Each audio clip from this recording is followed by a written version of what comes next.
Welcome to Heart Home Community's most recent Baldwinsville Community Update. I'm your host, Shelley Hoffman. We hope you enjoy the show and find it very informative. Hey everybody, it's Shelley Hoffman and I'm here with our mayor in the village of Baldwinsville, Dick Clarke, for our weekly update. How you doing today, Mayor? Good, Shelley. Just so you know, my wife was making a comment last night. Shelley must get really tired of all this stuff. I mean, she's given, I said, well, it's not just me. I mean, she's got the chief and, Bob Wicks. And I said, I think she enjoys being in the middle of all that stuff. Plus, she knows that people are getting stuff out of it. So, but my wife did have a bit of sympathy for you for having to work with me every week.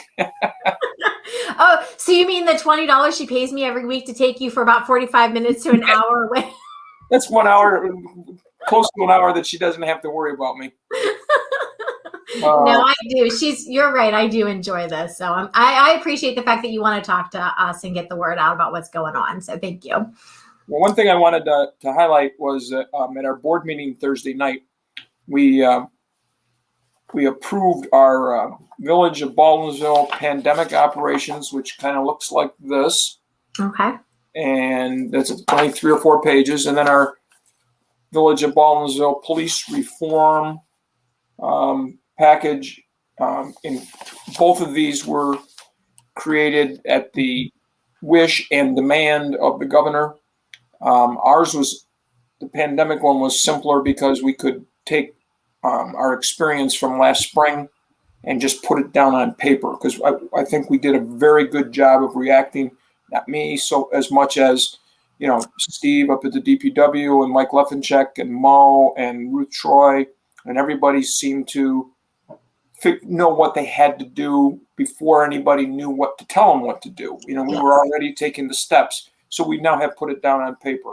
The police reform and reinvention collaborative plan, that was a lot different. I mean, this is a multi-page document, includes things like policy and procedures, training, management policy and review, community-oriented policing and neighborhood engagement, collaborations with local service providers, dealing with mental hygiene situations, citizen and internal complaints, and then statistical data collection and the ability to share it with people above.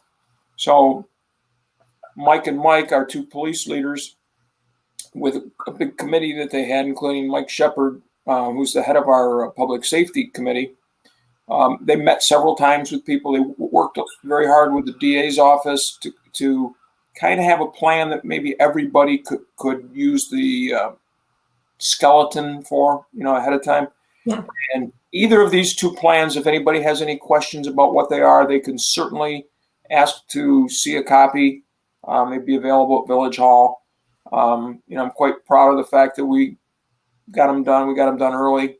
They were supposed to be done by the police one by March 26th, and the pandemic one by April 1st, and they're both done and ready to use. So we did what we were asked to do, and I think, as I said, ours was much simpler.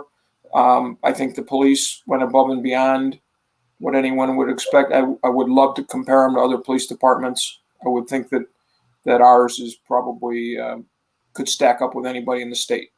So again, if you want to look at something like that to see what took place, what thought and logic went into it, I think I said before to you, and I've said to others, that a lot of what is in there we've already had as policy.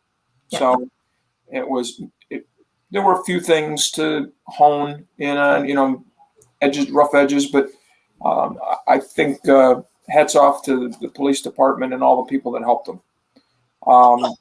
I got a list of things from Ruth. I'll get that senior stuff going. You still can, if you're a homebound senior that is not connected to a home care agency, you don't have somebody coming into your house once or more a week to take care of you, call 315-679-4099 between 12 and 4, and somebody will set up an appointment with you to get a vaccine in your home, which is a very nice service. Canton Woods continues to offer drive-up treats for people. We just had St. Patrick's Day. There was a Valentine's Day one, and now there's going to be an Easter drive-up treat Thursday, April 1st, starting at 2 o'clock. So hop in your car or get somebody to drive you over. Make sure you have a mask, and that your friends from the activity committee will be out in the parking lot and provide you with the treat. The last time we got terrific cookies, shamrock type cookies, and a lottery ticket. Nice. Or, we didn't win, but that just kind of follows pattern for us. Still going by Zoom. It's set up for April. We are hoping that the county will, loosen up and let us go back to where we were in the fall, where we had limited activities. But as of this point, until we get something, the art group will be April 6th. Bingo is April 12th. The book club is April 27th. And Memory Lane is every Monday, 4 o'clock via Zoom.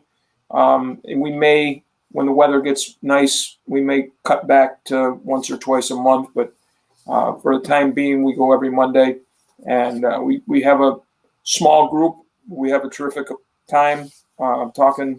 Sometimes it's old times. We've talked a lot about the vaccine and where they went and how it went. And, it's a nice chance to chat with people who are sitting at home and not seeing too many people. So feel free to join us. Call Ruth Troy or whoever over at the Senior Center, and they'll hook you up. I got a wonderful letter from the Rotary Club about Ruth Troy and the Senior Center because of the fact that it used to be the Rotary had a Christmas luncheon. And they had it at St. Elizabeth Ann Seton. It was terrific. Then they started realizing that every Christmas they would have a number of people not show up because they were sick. They got a cold or the flu. So they switched to I think it was in the spring, if I remember right, or maybe in the summer, where they had a big picnic type thing over at Canton Woods. Yep. Well, that didn't work this year. So then they had the St. Patrick's Day dinner last week, which sold out. I mean, it was like a rock star. It's open, it's closed. I mean, people jumped on that, and the Rotary Club wanted us to know in the village what a nice job the Senior Center did in helping make all that happen. That Ruth is always so helpful. We know we wouldn't be able to make the necessary connections with seniors without her and her staff. And then Donna Metz was so nice to let them use their kitchen to set up stuff. And they appreciate what the center does in the community. Having a place like Canton Woods is truly a blessing for the seniors, only outshone by the dedication of the people who work there. So, it's like the Senior Center is like one of your kids. You get that and you feel really good. Other things going on in the village that people should be aware of. March 1st was the day that taxes went out. April 1st is the last, starts when you pay a penalty if you haven't paid your taxes. I want to remind people of that. We've had cases in the past where people have just bought their house, like at the first of the year, and the taxes didn't show up.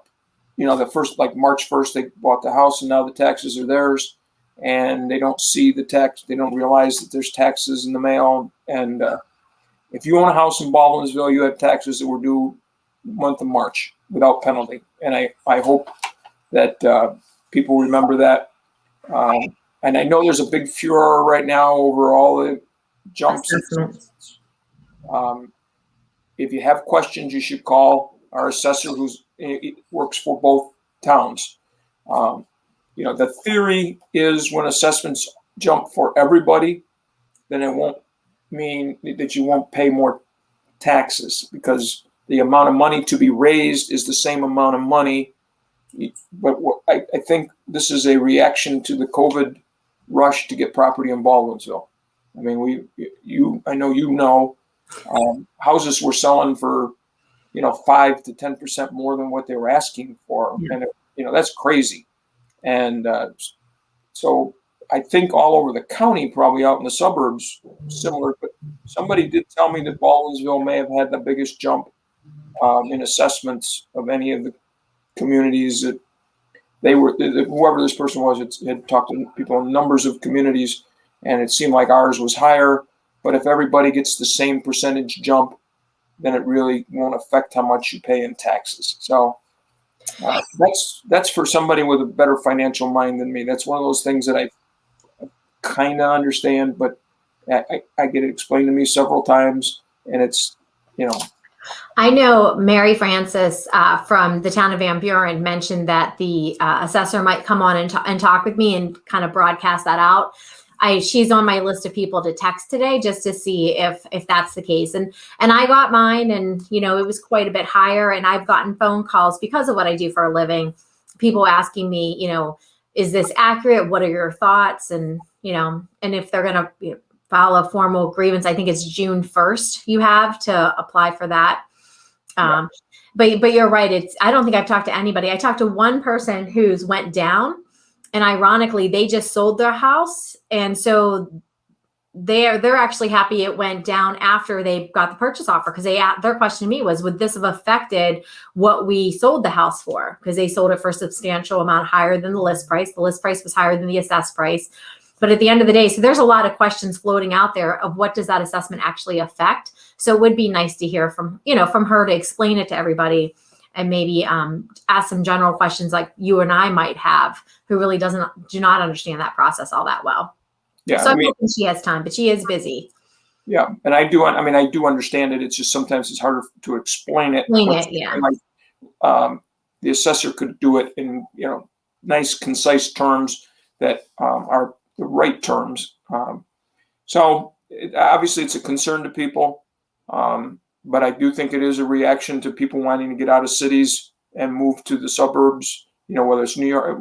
We've had people in this area from Boston and New York City, from what I'm told. You certainly know more of that than I would. So it's, people will say, well, it's not our old Baldwinsville anymore. You're right. It's not. I mean, things have changed. People clamored for business in the village. The only way you're going to get business to grow in the village is have more people to use the businesses. I don't think many restaurants expected when they opened that they'd get a lot of people from DeWitt driving over here every night to eat. They wanted people in Radisson. They wanted people, on both directions on 370, Village Green. Keep adding on to those places, and more people will come and use our restaurants. And so now we have a lot of restaurants. We've gotten money to redevelop the waterfront because of the potential to bring more people to the village. It's happening. You have to be careful what you wish for sometimes. I mean, I know that people were saying with this proposed development out on the end of Tappan Street and Kriego Road that, well, that's just going to change the whole shape of the village. Well, of course, it's not in the village, but there are some questions. And they had a informational meeting last night. I was on for a little while. I thought it was going to be, I misunderstood. I thought it was a public hearing. And but they were going to allow people to ask questions. And somebody said, do you have concerns? I said, the village has concerns. Tappan Street is not a big wide street that could handle tons of traffic every day, I don't think. And then you get down to the light, and people, that are heading towards Moyer's Corners over that way, are all going to come through the village. And now our already busy intersection at the Four Corners is even going to be busier. So that is a major concern for us. And, you worry about, I understand we've had some development along the river, and you do have to be very concerned about pollution getting into the river. Right. And, I'm sure that will be covered by everybody involved, but there is a concern. I know one of the streets that comes out of this development, from what I'm told, empties onto Hunter Drive, which is down at the foot of the hill by the river.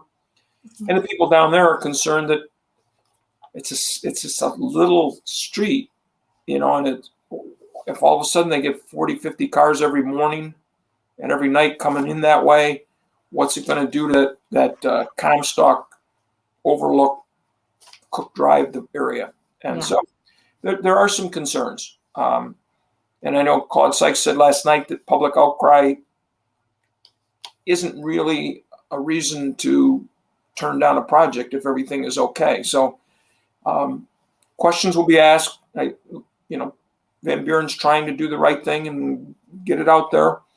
And if you have concerns, write to Van Buren, get involved with the informational session, wait for the public hearings, have your voice be heard. I see this all the time on Facebook.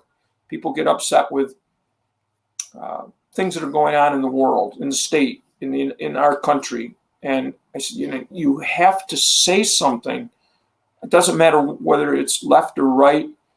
If it's something that you don't like, you have to speak up. That's why things get done. Enough people clamor for change. People listen because it affects voting and that type of stuff. So you let your U.S. senators and congressmen know what you think. Let your state legislators know.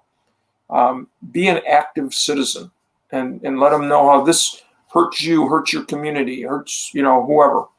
Okay, we're off that bandwagon. That was the thud you just heard. On a brighter note, April 5th is the first day of brush pickup. Ooh, that's good to know. I have some brush. And people are already excited about it. Please, and I know I'm talking way past because people have already started to do it. Do not put your brush in the street because it causes all kinds of problems, particularly on streets that don't have sidewalks and people have to walk in the road and walk around the brush with cars going by. Yeah. So please do not put your brush in the road. April 5th brush pickup is significant because it means we've turned the corner, so to speak, with the DPW saying, basically, we're done with snow. Yes. We hope they're right. But we're now moving on to spring, and that's a great feeling. I look forward to that, Mayor, more than the groundhog looking for his shadow. That's the sign of spring is the first day of brush pickup. That's right. This wasn't mentioned recently, but I did see something on Facebook about this. A lot of people getting rid of stuff from the winter, trying to clean up clutter coming into spring. And so people are going on different sales places on Facebook and other places to sell stuff. Yes. And then they're meeting people. Let's meet in the Tops parking lot. Let's meet here. And occasionally you hear stories of people getting robbed. Somebody grabs whatever it is and throws it in their car and takes off. And my suggestion, we've done this before. My suggestion is to have them meet you by the police station. The parking lot be right there by the police station. There's always a couple of police cars parked. Park right next to a police car. Like if it's in your trunk or the back of an SUV type of thing, have that facing towards the police department because we have cameras on the building, showing stuff. And somebody would have to be pretty brassy to rob you with the police cars and all. And police are coming in and out, to the office and stuff. That's a pretty good place to do it and discourage somebody from wanting to be larcenous. Yes. So, that's just a suggestion. Thursday night, we also had the ambulance corps come to our meeting. They have approached both towns about becoming partially tax subsidized. Not a huge amount of their budget, but because of the fact that less and less of their costs are being covered by insurance and by Medicare and by Medicaid. They have some places they send out a bill and they just never hear from anybody. Right. And I said one time in talking to the group that talked to us the other night, we had met before, I said, do you ever go after them? They said, well, you really don't want to get into taking people to court because then all the people who are in financial trouble then won't call the ambulance. Yeah. And we're going to have people dying because they were afraid to call the ambulance because now they're going to get stuck with a bill. So it would help if the insurance companies saw the issue with the ambulance corps, but it isn't happening right now. And somebody said to me, well, it's just another tax that we have. I said, well, do you want to not have the ambulance corps?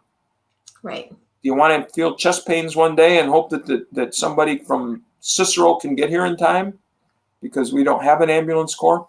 It's nothing different than life insurance for you. I mean, you spend money on even health insurance, and you hope you never use it.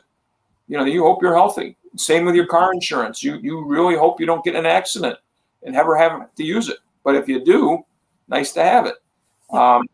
I think the ambulance corps is crucial to our community, and I support their mission, their cause. It's not going to be a huge amount.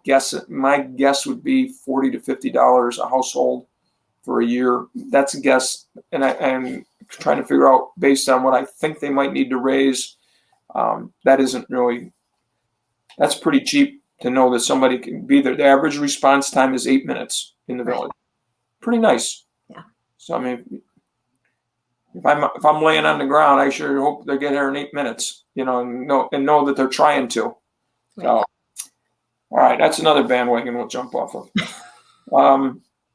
We did get a note we're involved with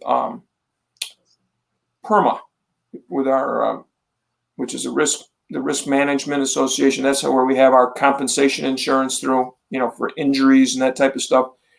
And our police department won a Pioneer Award for exceptional creativity and transformative approaches to address challenges and produce a positive impact on the safety and health of employees. Several factors went into it.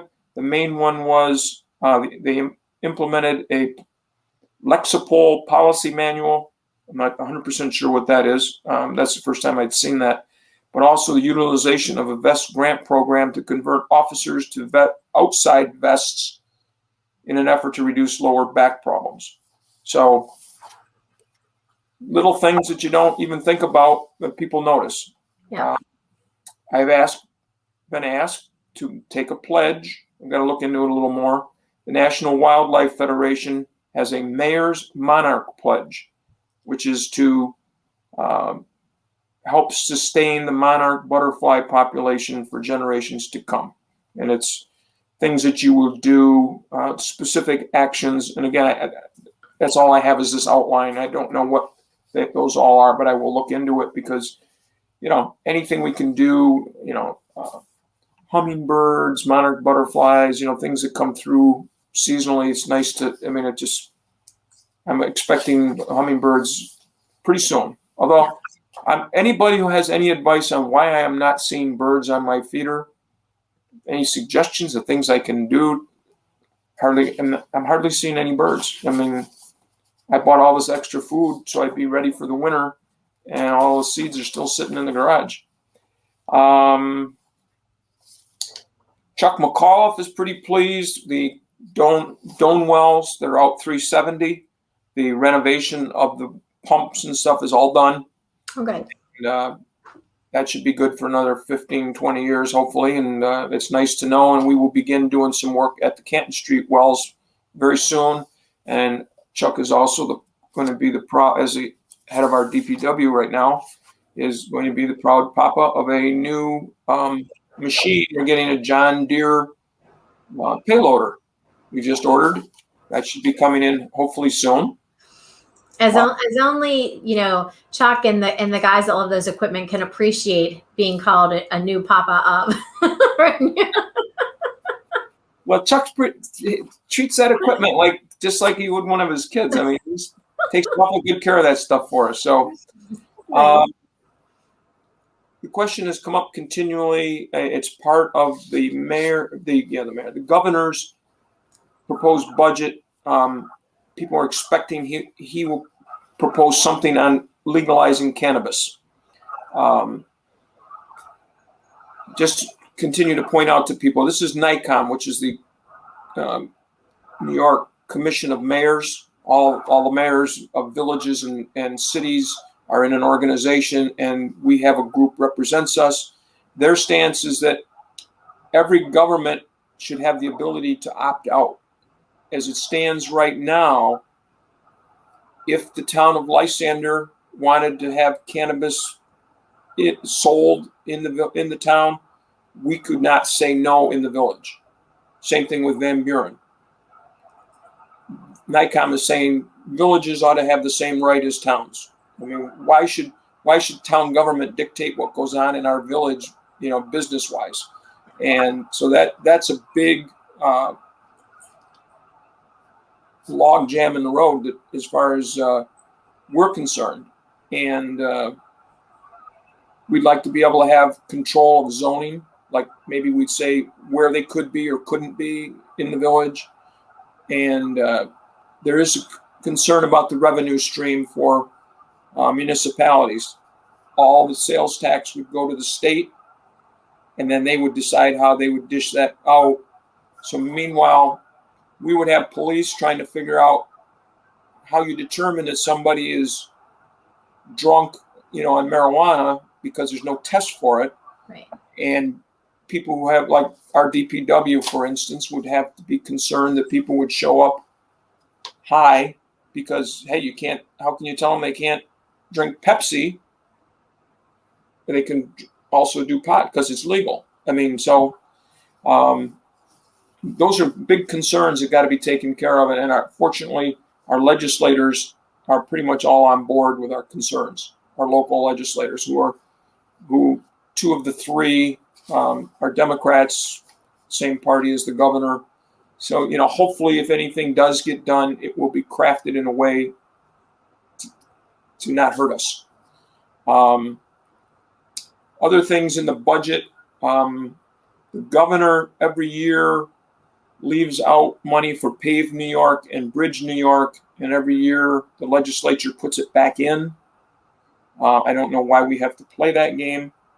And there's also an extreme weather recovery fund that, because they know we have, in the wintertime, we have to buy a lot of extra salt, and we're paying a lot of overtime to keep the streets cleaned.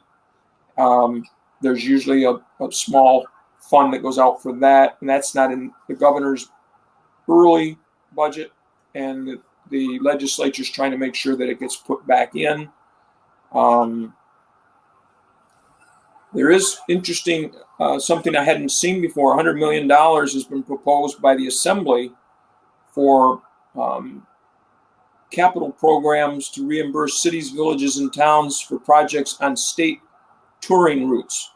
So I would guess the canal coming through here puts us on a state touring route. There's also the bike route that now goes along Onondaga Lake, doesn't go through Baldwinsville.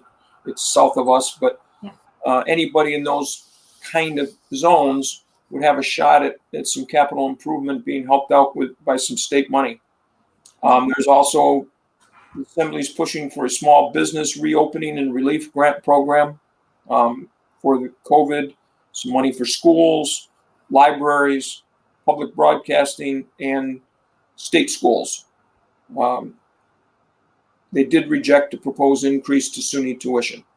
So Bill Magnarelli, who's our Van Buren side of the river assemblyman, keeps us real well informed on stuff like that. He does a survey every year, and he did it. He had a Zoom meeting. I saw one Saturday night. I was flipping channels, and all of a sudden he had his results of his survey.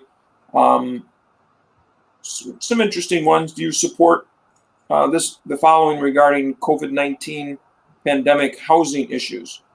51% against canceling rent payment. That surprised me a little bit. Do you support the state compensating landlords? 62% yes. Do you support a ban on all evictions for any reason? And it was 81% no. So if you're destroying property, that was a big talk at the Skyline in the city. They found a woman dead, and then they realized this is like a cesspool of the city. I mean, it's terrible, and it's a lot of money from the county pays for a lot of people to live there who can't necessarily live other places. And one of the arguments was we can't evict anybody because of the ban. Well, I guess you can evict them if it's not strictly a money thing. And I'm sure that gets down to, well, yeah, it was money, but you just used something else. And so it's not always cut and dry, but no, it's not. And with the courts not being open too, there's, you know what I mean? There's a whole lot of hoops to jump through that, typically you don't have when we didn't have COVID. So you're again touching something that's close to me in conversations that I have, but it's a struggle, on both sides. And basically, people were 57% against the new payroll tax for universal child care in the state, 57% in favor of cannabis as a revenue enhancer, and it was almost a dead split on mobile online sports gambling as a means of income for the state. So I just thought I'd give people who sometimes go to the meeting and see what Assemblyman Magnarelli has to say about those things, and couldn't go to the meeting this year. Some of them had to watch it on Zoom, and it was difficult. Some people don't know how to use it, and it took a while. And Bill was very patient with everybody, and it's a terrific thing. I think all legislators should make themselves available to the public like that, so they can ask questions, get explanations on why things happen. We are here in the village, and our two town supervisors are in their offices and available to talk to people all the time. And the higher you go up the chain, the more difficult it is to get a hold of people, which is kind of a shame. Maybe why the studies come out every year and say that they trust local government more than they trust state government, and so on. Yeah, because they can see me, they can see Bob Wicks, they see Claude, they can say, "Why? What are you doing to us?" Or "Why aren't you doing this?" Or "Oh, great, I'm glad you did that." And there is more positive than people realize. Some people think the only people who say anything are complainers. But I read you that letter from the Rotary. You probably knew about it since you're involved with the Rotary. But we get a lot of those where people thank us for even sometimes things we have no real control over, but it happens around the village, so they are happy with us. So if anybody has questions, they can always call Village Hall, and I will call them back if I'm not around. A lot of things going on. Since I sat down to get ready for this meeting, I get 2 messages. We're really working hard to try to get Route 48, from McGuire, Chevy, all the way to the Four Corners paved. And so I saw one of the callbacks was from the state DOT. My hunch is if they don't have it on the agenda for this year, it's probably not going to happen until next year. But then I don't know if it was Mark Wild or somebody pointed out the other night that they saw a state DOT crew throwing some patches in on some of the big potholes. That's not the answer, because by wintertime, those patches will blow out again. But at least for the time being, I'm not going to hear about how people are hitting, landmines driving down Syracuse Street. Anything you got for me? Any questions? I don't have any questions. I just, I'm probably more in tune to the businesses and what's going on. So Angry Garlic had posted that they're going to start some outdoor seating. So that probably means some of the other ones. Sammy's, they have those heaters out there. So I would assume when it gets nice, Sammy's going to open up their outdoors. So that's another sign of, nice weather coming. Yep. And I don't know, have you stopped yet in the BU Nutrition? Here's my power tea for the day. No, I saw something on Facebook yesterday. Somebody apparently had a hard time figuring out where the business was because there's not a sign or maybe. Yeah, so it's right next to the main. It's the old Danny's tapestry, but it's right next to Mohegan Manor. But you're right, it's kind of dark. But as soon as it's funny, it's dark because I think for Danny's that tinted window set the ambiance, right? Sure. But now as soon as you open the door, it's bright, it's sunny, it's just positive energy when you go in there. But she's so busy on Saturdays. 45 minutes after they closed, they were still having people come in. So when I talked to Allison Handiworks, the owner of that, I saw her this morning. And so they're busy. And the other piece I want to share is Johnny Lynn from the Painting Cafe. She moved from the Titcomb building across the street, which you could probably explain a little bit better where she is. But she almost tripled her business. And this is during COVID. So just even moving to a larger space, things are more spread out. So at 2:00 today, I'm going to go over there and do a live tour to kind of give the lay of the land. Oh, where great. she is. But you had mentioned like the alley, there's an alleyway, which you can probably explain, but she's going to put out some planters and make it so it's not so, I think she used like a Freddy Krueger kind of feeling when you walk down it. She's going to brighten it up a little bit, which again is a positive for the village because it's going to be something bright and, inviting to go down to where an alley that used to be, do you even want to walk down that way to get, over to a cross street? But maybe you could explain how to find it a little bit better than I can. Because I can find it, but people know where the Seneca Savings is, and then there's their drive-through. The building next to it is the old timers like me will remember it as the Gazette, where the Gazette newspaper was published. On the right-hand side of that building, there's a doorway in the back, that you can see from the street, but it's set back quite a bit, as you said, like in an alley. And I guess you also have an entrance if you're down where the police station is, and you look up, and there's that building that has several apartments, and then to the right there's like a little extension that comes from the back of the brick building to that building, and you can get in that way. So some people might think that would be a more comfortable park in that parking lot and come in that back entrance, but it's not like we've ever had any crime in that alley that I'm aware of. It's just at night. It's like you look down there and you're like, But so I'll be curious to see what she ends up putting there, because the other alley I walk through is between Angry Garlic and I think it's the bank, and so I walked through there to get to Johnny Lynn's Painting Cafe today, just because I didn't know which alleyway it was. So I left BU Nutrition. I crossed the street. I walked that alley, and I did think, there are some movies that are made walking down an alley like that. So, but you walk out the other side and you have the police station, which again, you can't feel, to your point about exchanging things, you can't feel any safer than having a police car right in a parking lot. So, and I think that alleyway in the past, there were businesses back then. I don't know if there were salons or whatever, but it really was, it would just have a little sign. And there's, you look down and there really wasn't anything to coax you to go that direction. Sounds like she's got the right idea to brighten it up, and people are going to see it and go, well, there must be something here. People wouldn't have plants here if there wasn't a business. And hopefully she'll have a sign, and with word like you're getting out for her, that'll help. Yeah. So this is the kind of thing where you go in and take painting classes? It's painting classes, but she does a lot of workshops. She does parties. Both of my girls have had birthday parties there. Allison is actually, which is my youngest, my artistic child. We all drew a self-portrait. Mine and Taylor's looked like a stick figure, and Allison's was, you could tell, was a human being actually blowing a bubble. So she just had to show us up a little bit by throwing the bubble in there as well.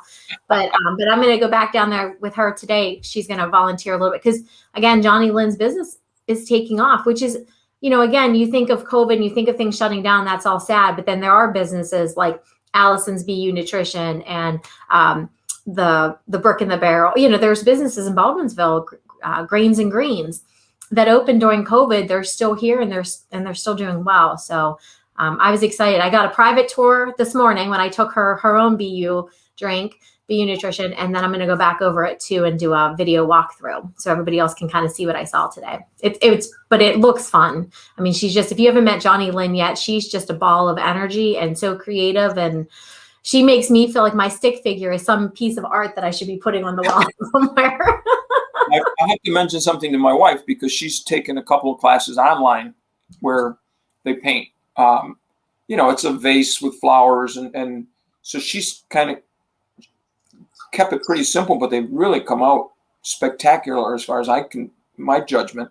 Some of the other people go crazy because they've done a lot of this stuff. So when they painted, it's like, were they watching the same class? I mean, the vase is completely different. The flowers are different, but they're using the techniques as the instructor is saying, use this brush and, dab it like this. You're doing that, but with a different intent. And, so she's done 2 of them now, and I'm just wondering if Johnny Lynn will be doing maybe something online.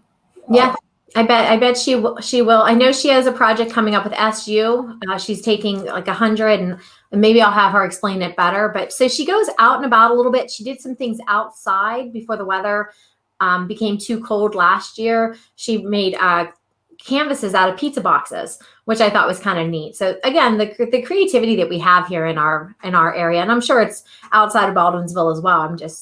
I keep joking with people that I don't cross the bridge as much as I used to, because there's so much to do, so many places to be a part of here in Baldwinsville, that I don't get to Liverpool and Camillus other than for my day job for as much stuff as I used to, just because we have so much here.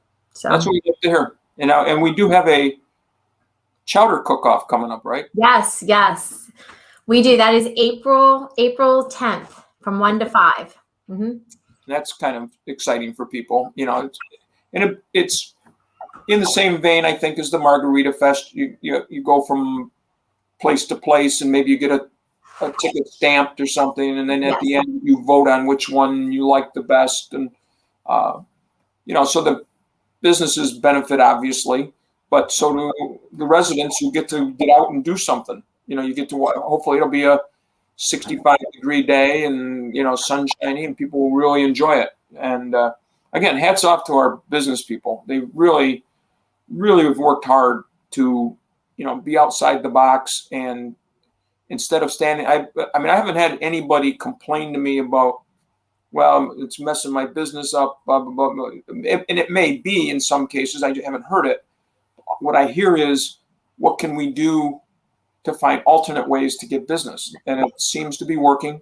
And I think if we ever get to be what we would call normal again, it'll pay off, because you've now got some people who are used to getting it one way, who maybe now will come in with friends and sit down on a Thursday night and, have dinner and have drinks and blah, blah, blah. So, I hope it helps all. I hope that they are not in any real trouble financially. It seems like they're continuing along. I see going through town now, and I shouldn't say going through town because that confuses people. Going through the village, I see cars on both sides of the street by Pizza Man and Garlic and Mohegan Manor.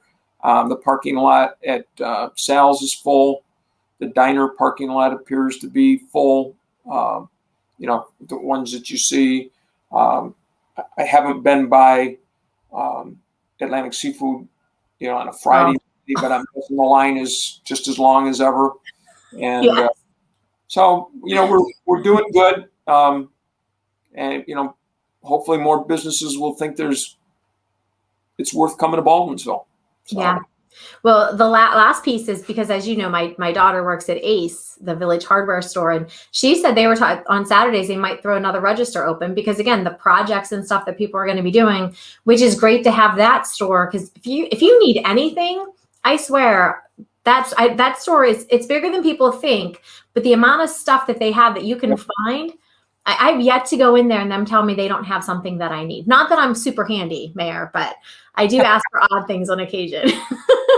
But I do a lot of little projects, and they're very helpful. A great group of people down there. The nice thing about the hardware store is, like you said, it's big. There's a lot of stuff, so that unless you buy the same thing all the time, to remember what shelf or what row it's in. And even though they have the signs up above, sometimes I'm not quite sure what category something falls into, and there's always somebody right there. And anything we can do to help you? Nope, I know what I need. Or, I got to have one of these. I'm not even sure what you call it. It's, I know what you're talking about. Take you right there. So they get good business because they do good business. And just a heads up to people. I know the library has a big project plan to redo their parking lot. So there will be a stretch in April. I don't know the exact date at this time, I don't know if they do. But they're going to tear up the whole parking lot and put in a new lot. And so that if you're a typical library visitor, want to pay attention to when that is, so you don't get down there and suddenly get confused and not know where to park. It's nice that they're upgrading their property, and we're still working on our community development Main Street project. We've tried to get everybody else going, and then we figured then we would get our stuff going. So for people who don't understand, we will fix sidewalks basically from the four corners to Pine Palmer Lane type of thing. Not all the sidewalks, but the ones that are in bad shape we'll replace. We're talking about, we'll put in some benches and, along maybe by Kinney's and maybe in front of the library, and then some historically relevant streetlights along that stretch, similar to the ones that are on River Street, if you go down that way. And that will be the cap to the whole project. So we still have a couple more businesses to get rolling. The COVID really hurt people. I mean, you were in the middle of all that. So things are hopping along. We have paving projects. We're going to do streets. The big projects this year: Tappan Street and Downer Street. So maybe all we do, because those are big. They are long. And we're do some sidewalks. Our big one to get done is one by the sidewalk ends by McGuire Chevrolet and then starts up just past Ken's Collision. We'd like to connect. There's an area there where it's pretty muddy, and used to be a convenience store in that area. And so we'd like to get the sidewalk in there because there's a lot of people that catch the bus in that area. Mm-hmm. So we'd like to get that taken care of. And then there's a few residential areas. So we have sidewalks coming, a lot of the typical stuff. The garden club is advertising for people who want to buy the hanging plants. It's a highlight of our summer every year. It's the plants, beautiful plants in the village. Take it, I think it's on our village site. Who to contact. It's $50 to buy a plant. And then eventually they listed in the messenger of who bought it and in whose name you bought it. So if you have parents that used to live here, a grandchild, whatever, real nice way to brighten up our village. So other than that, we have nothing going on. Nothing. For 46 minutes, we've talked about nothing, sir, at all. Always so much going on in the village, which makes it a great place to live. Yeah. Between the people, the businesses, and the project. So, well, I hope you enjoyed this not as sunny day today, but I heard the snow's not coming that was supposed to come this weekend. So that's a piece of good news, Brush pickup, no snow. 70 tomorrow. Really? Nice. So, all right, we're coming to your pool. Oh, geez. All right. So I will enjoy your day, and I will talk to you next week, if not sooner. Thanks, Shelley. Bye. Bye-bye.